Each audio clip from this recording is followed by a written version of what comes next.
galera do segundo ano, aula de Sociologia. Vamos fazer alguns comentários sobre a unidade 7, alguns pontos que ficaram, alguns pontos importantes que ficaram de passagem. E logo em seguida, depois, vamos para a nossa unidade 8 aí. Lembrando que eu já estou migrando da unidade 7 para a unidade 8 aí, tá bom? Então, galera, vamos seguindo aqui, abrindo a apostila de vocês na unidade 7 e gostaria que vocês colocassem ela na página 3. Então, unidade 7, página 3 aí. Quem não tem apostila, acompanha as informações que eu vou passando aqui, tá bom, galera? Então, vamos ao nosso encontro do dia de hoje aí, tá? Bom, vamos lá então, seguindo agora, tá? Bom, logo na página número 3 da unidade 7, nós vamos falar sobre um ponto importante aí, que muitas pessoas defendem, tá? Uma sociedade sem Estado, né? Que é a defesa de uma sociedade sem Estado, que se chama anarquia, né? Mas se a gente parar para analisar sobre essa relação de anarquia, sobre essa questão, nós vamos perguntar que a sociedade ela não está preparada ainda para não ter líder. O líder, ele existe e ele tem que existir. Então, a partir daí, a ideia de formar uma sociedade sem Estado, ela é inviável. Nós precisamos de liderança, nós precisamos justamente de alguém que tenha a capacidade de poder guiar essas instituições, tá? E o anarquismo, né? Se acreditava-se que a ideia do anarquismo, né, ela era justamente atribuída à seguinte teoria, principalmente era as ideologias de esquerda, né, eram os que mais defendiam o anarquismo, né. E a ideia principal é de que as pessoas poderiam se controlar e as pessoas poderiam justamente viver numa sociedade onde elas deveriam definir o certo e o errado e agir por natureza própria. Só que, quando você diz que o ser humano ele vai agir por natureza própria, galera, isso aí é meio preocupante aí, tá bom? Então, já fica muito preocupado então sobre essa questão. Então, o anarquismo, né, essa ideia de defender uma sociedade sem Estado, né, é meio perigoso dependendo da sociedade a qual você vai viver, tá bom? Então, grande parte dos filósofos, dos outros filósofos, vão dizer que isso é inviável, tá? E é impossível esse tipo de realidade. Nossa, não se tem como fazer isso. Bom, e aí você vai atribuir que como é que fica essa sociedade sem liderança? Como é que eles vão ser guiados, né?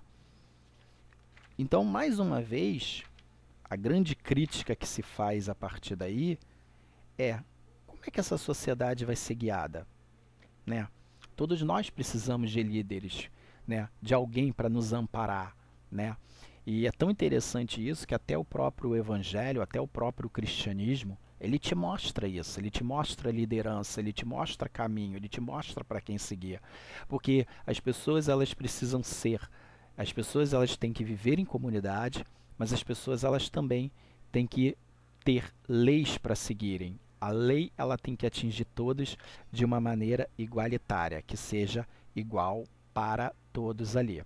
Bom, indo para a página 11 da página 7, página 11, página 7, nós vamos falar do Rei Luís, onde ele se determina como eu sou o Estado, eu sou a lei, né? Então, após a decadência ali do feudalismo, tá lá no segundo parágrafo, né? Ele determina que após a decadência do feudalismo, né, e com o surgimento e o fortalecimento ali dos burgueses, né, os reis eles procuraram desempenhar um papel importante na sociedade, um papel de chefe, né? E muitos reis se atribuíram justamente como um domínio próprio, né? Então, nesta imagem, a gente atribui o rei Luís como ele determina: eu sou o Estado, eu sou a lei. Essa figura é a figura do absolutismo, né? De alguém que não precisa de seguir lei, ele é a lei, ele impulsiona a lei. Ele vai julgar não de acordo com a lei, mas ele vai julgar de acordo com aquilo que ele acha que tem que julgar, né? E isso é uma coisa muito preocupante, porque você não pode justamente dar poder a um homem para tomar decisão por todos, né? No Estado moderno, você atribui uma outra ideologia. O povo tem que eleger os seus representantes têm que justamente criar leis para defender os interesses do povo e do bem comum e da nação. No absolutismo, não há um interesse do povo que está sendo justamente colocado na mesa. São os interesses da realeza, da corte, do conde, dos duques, né? Então, a primeira questão é essa aí, tá bom? E logo em seguida, nós vamos para Nicolau Maquiavel, né? Com a sua obra, O Príncipe, né? Que ele propõe uma série de regras, né? A serem seguidas pelo soberano, que quer se manter no domínio sobre todos os outros súditos, né? O próprio Maquiavel, ele vai fazer uma análise sobre esta realidade, sobre esta questão do Estado, né? Ele vai falar no seu livro Príncipe, nitidamente Maquiavel ele vai falar de nepotismo, que é uma prática que no Brasil se faz muito, né? Você vai lá no gabinete do governador e do prefeito, tá a família inteira empregada lá, né? Não tem pessoas lá ligadas por competência, não. Então, Maquiavel ele vai falar de nepotismo, né? Então, Maquiavel, no seu livro Príncipe, ele já começa a falar ali de corrupção. Ele começa já no seu livro falar do que é imoral e do que é ilegal, tá? Ele vai falar justamente das instituições como um todo, né? Realmente ele critica essa postura, essa ideia do rei Luís de determinar que ele é o poder centralizado, né? Ele é a lei, ele é o Estado, né? Então, a partir daí, ele faz essa grande crítica, né? Sobre as relações das instituições, como as instituições elas sobrevivem, como elas estão relacionadas. Então, ele faz essa grande crítica, né, a principal crítica. Então, a corrupção do Estado, as esferas do Estado, a questão do nepotismo, é a principal crítica que ele faz ali no seu livro O Príncipe.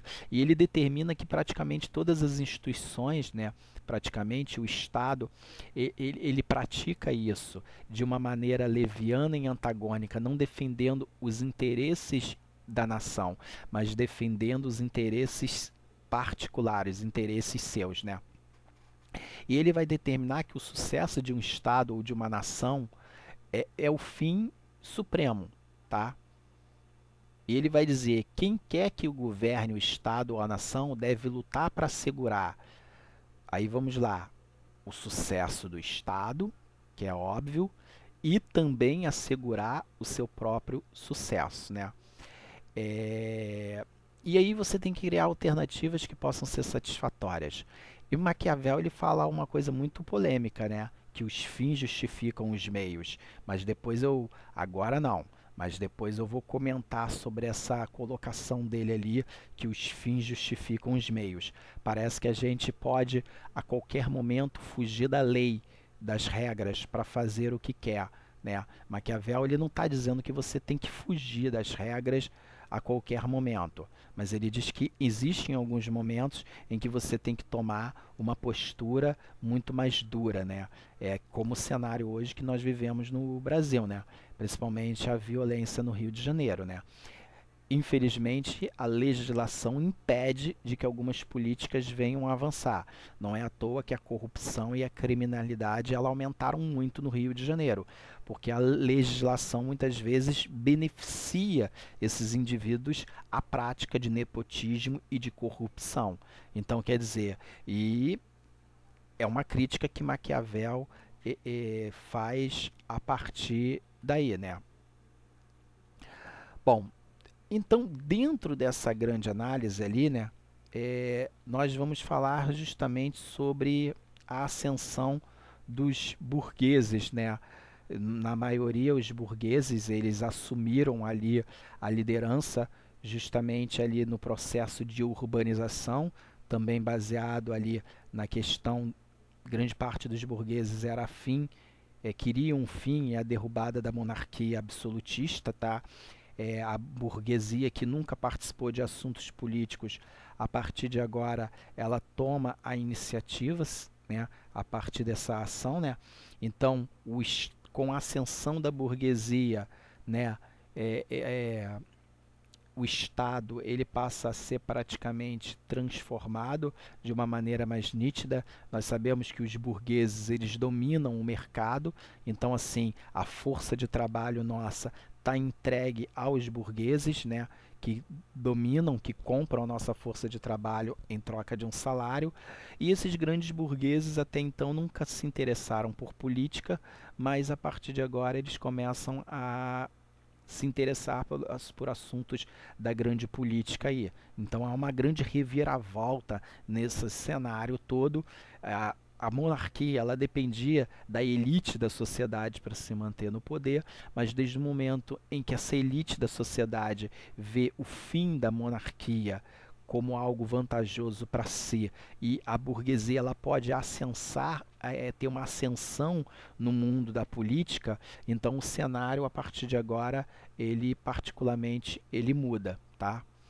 Bom, e a partir dessa grande análise, né, nós temos justamente um ponto importante a destacar aí, que é a primeira mudança social que nós vamos ter na nossa sociedade, que está lá na página 6 da unidade do livro de vocês. Página 6 da unidade de vocês, unidade 8, página 6. Unidade 8, página 6.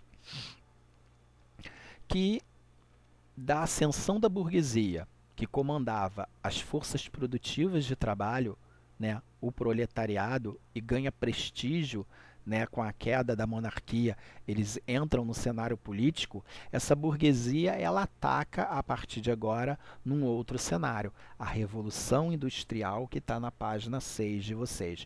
A Revolução Industrial, particularmente, ela alterou as bases mais fundamentais da nossa sociedade. Tanto as relações da sociedade, tanto as relações de Estado, de produção, produtividade, elas mudaram totalmente. A Revolução Industrial, ela dividiu a sociedade entre operários e industriais, entre burgueses e proletariados. Ela também trouxe a ascensão, as grandes transformações tecnológicas, né, que nós vivemos hoje, tá? A partir dessa grande análise, né? E nós temos aí as sociedades familiares, que é a acumulação do capital, o capitalismo, a máquina, né, que é o ferro, a máquina a vapor e o motor. E a partir daí nós temos o desemprego, a divisão social e a divisão de renda, né? Então, essas daí foram as consequências da primeira revolução industrial, que as pessoas deveriam se atualizar, e as pessoas justamente, além de se atualizar, elas deveriam justamente, dentro desse ponto de vista, saber justamente entrar de novo dentro da sociedade, né? Um desempregado, ele tem que entrar novamente no mercado de trabalho e tem que avaliar a sociedade hoje como um todo. Então ele tem que sempre se atualizar ali, né? Então, e aí nós temos a segunda revolução industrial, que ela ocorre quando as máquinas a vapor foram substituídas por máquinas movidas a energia elétrica, né? Ou de petróleo. Ele permitiu o aumento nos níveis de produção, então a produção ela aumentou em grande escala. Houve, por parte da burguesia, se você produz muito, é óbvio, você tem que induzir a sociedade a consumir. Então, a partir daí, a ideia de consumir em grande escala, vamos botar isso no mercado, vamos vender, então vamos fazer um marketing sobre o produto. Então, isso, a segunda revolução industrial, ela mudou praticamente a maneira e a capacidade que os seres humanos poderiam ter ali de analisar o mundo como um contexto, né? O preço dos produtos, eles mudaram, né? Então significa que o capitalismo ele ganhou uma nova forma, né? O mercado ficou muito mais competitivo, né? As pessoas poderiam competir de igual para igual nesse exato momento, poderiam ter produtos diferentes com qualidades diferentes e preços também diferentes para atender à demanda da sociedade, né? Intensificou a divisão do trabalho dentro das fábricas, o trabalhador ele perde a noção de sua produtividade em relação ao produto final, então a vida do trabalhador, as relações do trabalhador, elas são alteradas por essa questão. O processo tecnológico também ele permite essa mudança do ser humano, então há uma grande mudança a partir daí, né? Tanto com os avanços tecnológicos que vão ser baseados a partir de agora e as razões importantes que vão levantar a segunda revolução industrial vão mostrar um mundo mais competitivo, um mercado muito diferente de tudo aquilo que se espera, tá bom? E a partir daí nós temos a expansão tecnológica, né? A expansão tecnológica, né? A revolução tecnológica, assim como a revolução industrial, ela induziu um padrão, né, totalmente diferente para a nossa economia. Então a economia, a sociedade e a nossa cultura, ela foi mudada e alterada. Hoje ganhamos justamente uma nova língua, uma linguagem totalmente digital, né? As informações, o armazenamento de dados, né? A velocidade em que essas informações elas chegam para as pessoas, tá? Ela totalmente foi alterada, né? Os seres humanos, atividades, relações de produtividade humana, elas foram alteradas a partir daí, e o ser humano começou justamente a mudar a sua capacidade também de liderança, né? Significa que o Estado e a burguesia, ela também se atualiza com a revolução industrial e com essa expansão tecnológica, né? Justamente a política, a economia, o cenário político, o cenário da economia, ele é alterado a partir desse exato momento, né? E a partir daí, nós temos que a sociedade brasileira ela ganha uma nova cara, um novo significado, né? A partir desse novo conceito aí, tá bom, galera? Bom, galera, esse aí foi nosso encontro de hoje, da nossa aula de hoje, tá bom? Nossa aula de sociologia. Quero mandar um beijo, um abraço para todos vocês, tá? E no próximo encontro nós estamos juntos novamente, tá bom? Galera, fui, um beijo e até a próxima videoaula aí.